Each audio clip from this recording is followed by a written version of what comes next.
সকলকে নমস্কার। আশা করি সকলে ভালো আছেন। আজকে একটা বিশেষ কারণে লাইভে আসতে হলো। আমরা মধ্যপ্রদেশে যেই ইন সার্ভিস মামলা বিএডের, সেটা আপনারা সবাই জানেন, অবগত আছেন।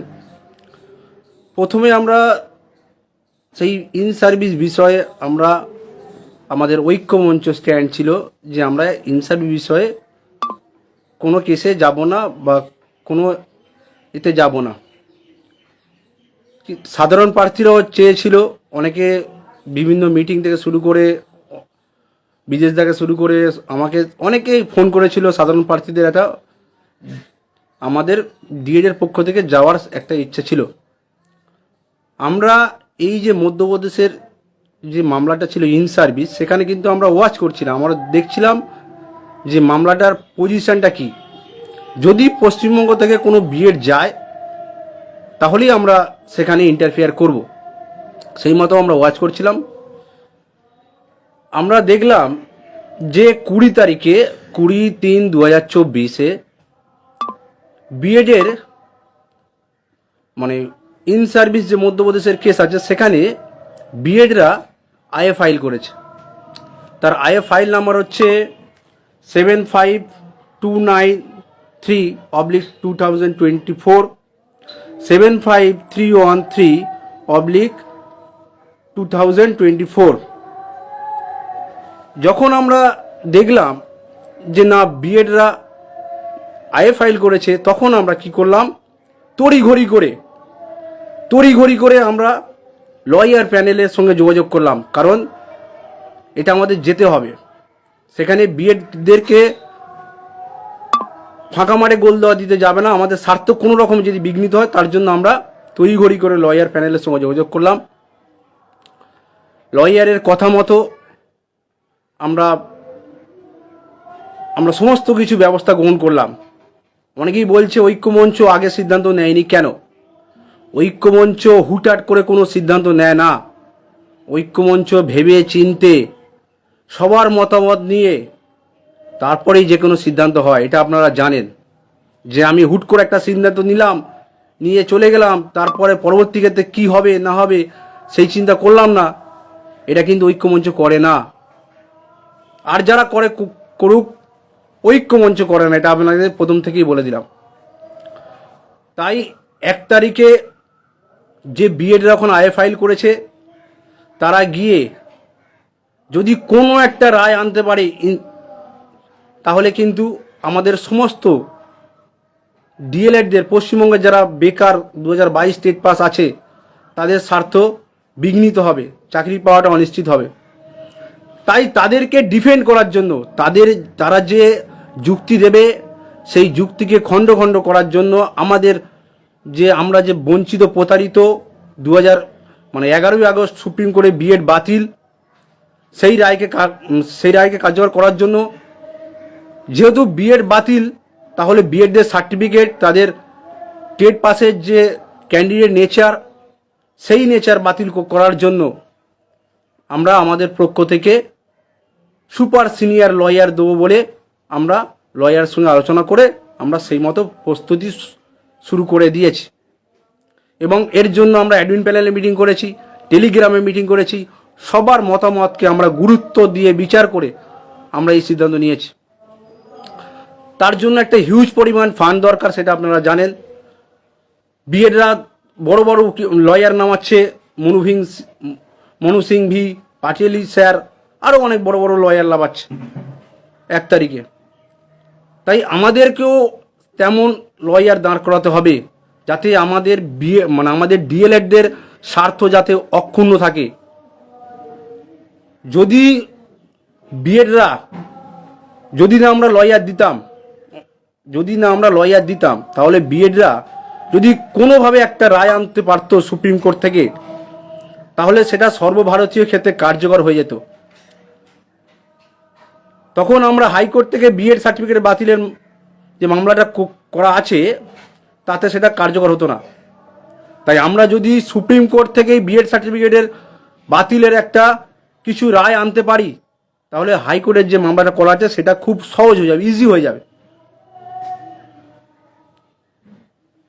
তাই আমরা আশা রেখেছিলাম যে আমরা ফান্ডিং মানে তুলে নেব, কিন্তু বর্তমান ফান্ডিংয়ের যা অবস্থা খুবই শোচনীয় অবস্থা। জানি না কেন, অনেক বিএড দেখেছি আমাদের বিভিন্ন কিউআর কোডে, অনেক মানে ফেসবুক লাইভে এসে ফেক অ্যাকাউন্ট থেকে নানান ধরনের কমেন্ট করে, ভ্রান্তমূলক কথাবার্তা বলে, অযৌক্তিক কথাবার্তা বলে বিএডদেরকে বিভ্রান্ত করার চেষ্টা করছে ফেক অ্যাকাউন্ট থেকে। তাই তাদের এই সমস্ত মানে চতুরতার পদে আমাদের বিএড ডিএলএডদের বলবো কোনো পা দেবেন না, কারণ তারা চাইছে যে আমরা যাতে না যাই। এবং এরই সঙ্গে কিছু 22 স্টেট পাস আছে, আদৌ তারা ডিএলএড কি জানি না, তারা নিজের অস্তিত্ব বুঝতে পারছে না। এটা খুবই দুঃখজনক।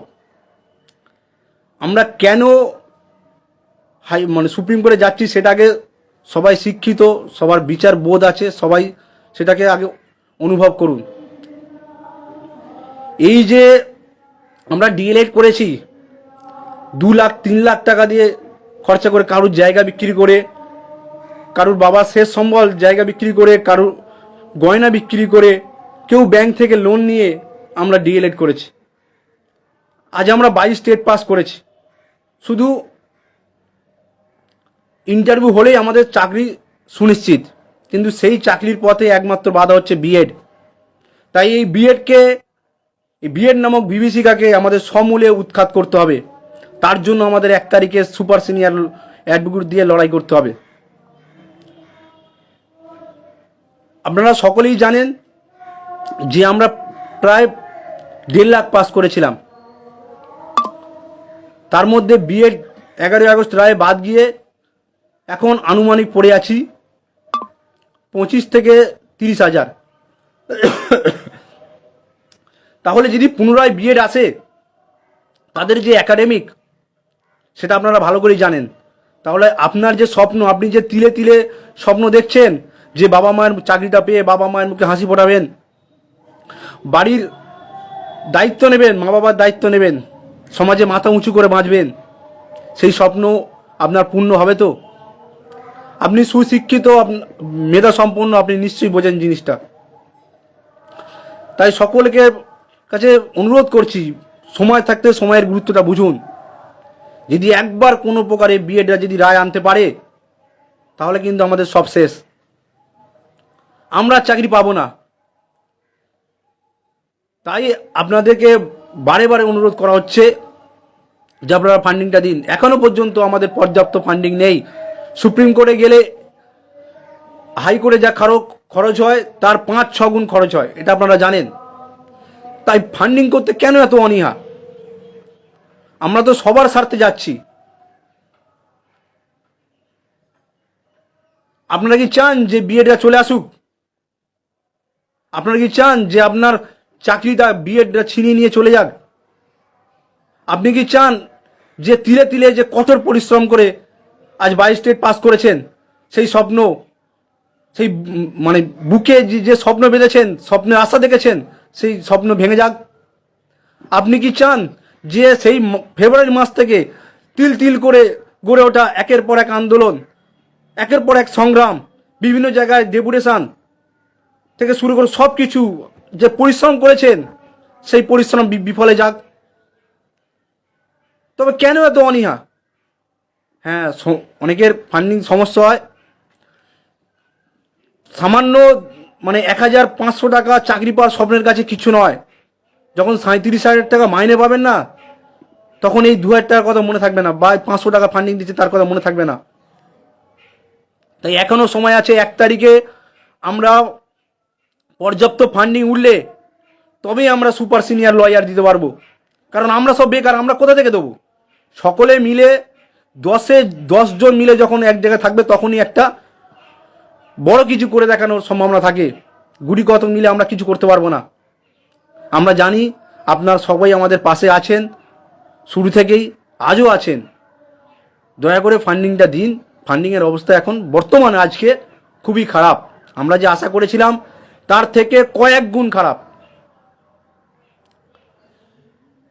সকলকে অনুরোধ করছি, আপনারা আপনি দিন, আপনি আপনার বন্ধু যে 22 স্টেট পাস করে আছে পূর্ণ প্রশিক্ষিত ডিএলএড, তাদেরকে বোঝান যে বিএড এলে কি কি হতে পারে। তাদের বিএডরা এক একজন 1,500 টাকা করে ফান্ডিং দিচ্ছে। আমি প্রয়োজন পড়লে আমি আপনাকে স্ক্রিনশট দিয়ে দেখাতে পারি। যারা চান আমার কাছে পার্সোনাল হোয়াটসঅ্যাপ করুন, আমি দেখিয়ে দেবো। 1,500-2,000 টাকা করে ফান্ডিং দিচ্ছে। তারা যদি 1,500-2,000 টাকা দিতে পারে, তারা প্রাথমিকে মানে এখনও চান্স পাবে কি না তাদের সেই নিয়ে সন্দেহ আছে। আর আমরা তো প্রাথমিকে চান্স পাবো, এটা আমরা 100% শিওর। তবে কেন আমরা দিচ্ছি না? কেন তাদের থেকে পিছিয়ে থাকবো? কেন নিজের গাফিলতিতে আমরা তাদেরকে সুযোগ করে দেব? কেন কেন এই প্রশ্নটা আমি আপনাদের কাছে রাখছি। এত টাকা এদিক ওদিক কত কি হয়ে যায়। অনেকের মানে অনেক খারাপ পরিস্থিতি আছে, তার সত্ত্বেও অনেকে ফান্ডিং দিয়েছে। যে সদানন্দ দা থেকে শুরু করে, আমার নিজের ব্যক্তিগত কথা বলছি, আরও এরম অনেক আছে। সমস্যা আসবে জীবনে, অনেক কঠিন সময় আসবে। এই কঠিন সময়ের পরে কিন্তু আপনি আলো দেখতে পাবেন। আপনি একদিন শিক্ষকতা করবেন, স্কুলে যাবেন, আপনার স্বপ্ন পূর্ণ হবে। পরিবারের মাথা উঁচু করে বাঁচতে পারবেন, সমাজে মাথা উঁচু করে বাঁচতে পারবেন, বাবা মায়ের দায়িত্ব নিতে পারবেন। এর থেকে বড় কিছু হয় না। আর এই সমস্ত কিছুর পদে প্রধান বাধা হচ্ছে বিএড। এই বিএডকে আমরা 1 তারিখে রুখতেই হবে। এটা সবাই প্রতিজ্ঞা করুন।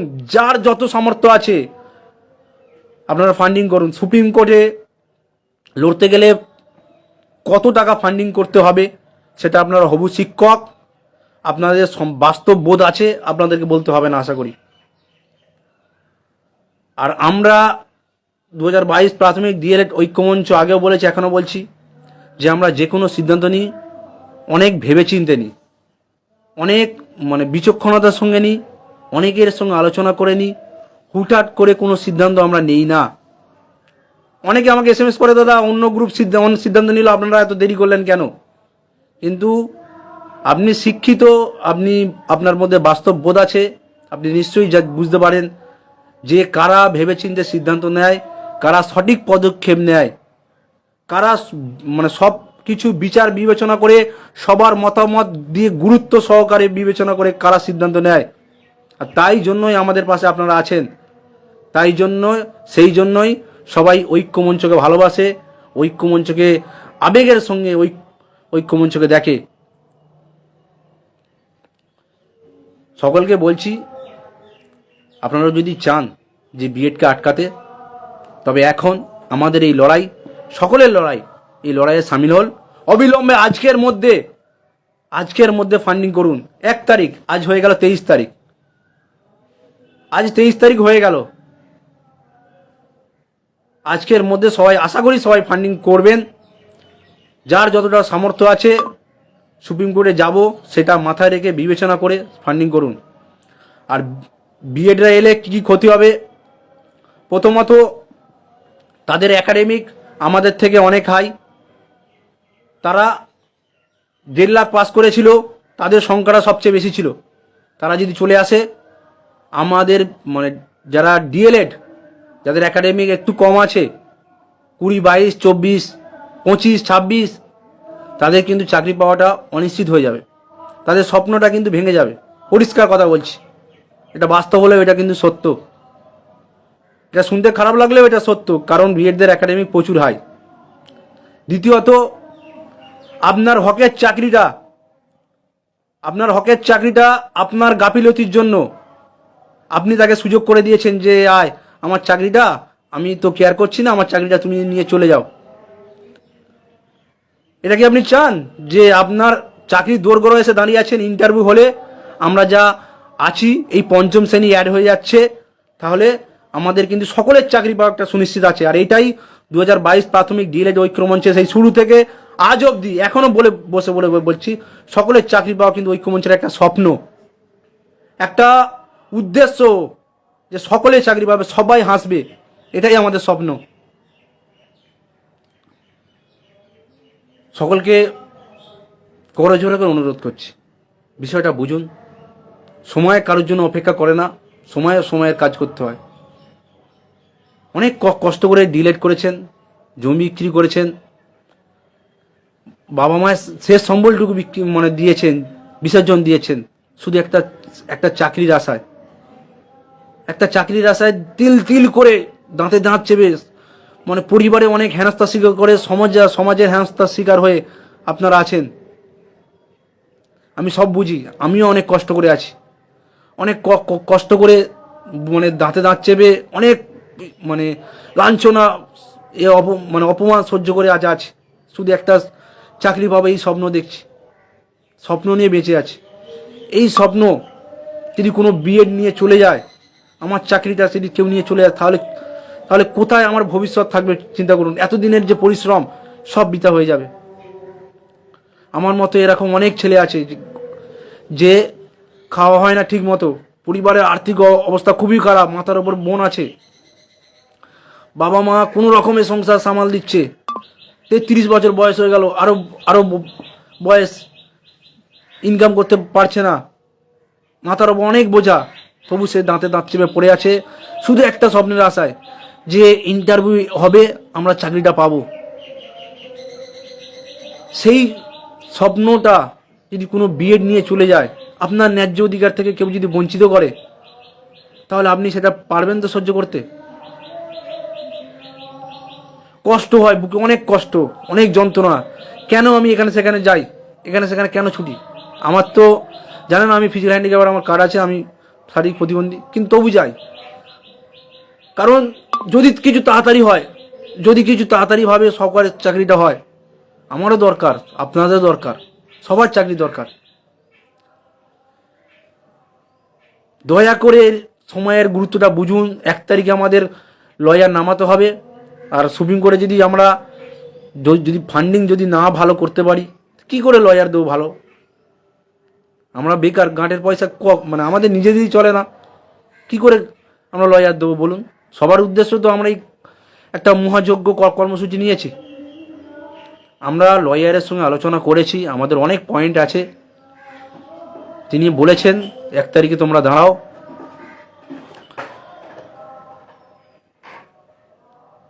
সকলকে রাখছি, ভালো থাকবেন, সুস্থ থাকবেন সবাই। শুভ বুদ্ধি দিয়ে, বাস্তব সচেতনতা দিয়ে চিন্তা করবেন, ভাববেন, ভাবা ভালো, ভাবা প্র্যাকটিস করুন। আর যে কোনো সমালোচনা করার আগে অনেকে আছে বোঝে না, ফেক নাম দিয়ে, ফেক প্রোফাইল থেকে অনেক কমেন্ট করে। সেই কমেন্টে গিয়ে আপনারা ভাবুন যে কারা আপনাদের সঙ্গে আছে, কারা কাজ করছে, কারা আপনাদের জন্য দিনরাত এক করে দিচ্ছেন, কারা আপনাদের জন্য চিন্তা করে, সেটা ভাবুন। ভালো থাকবেন, সুস্থ থাকবেন, অবশ্যই ফান্ডিং দেবেন। সকলকে ধন্যবাদ।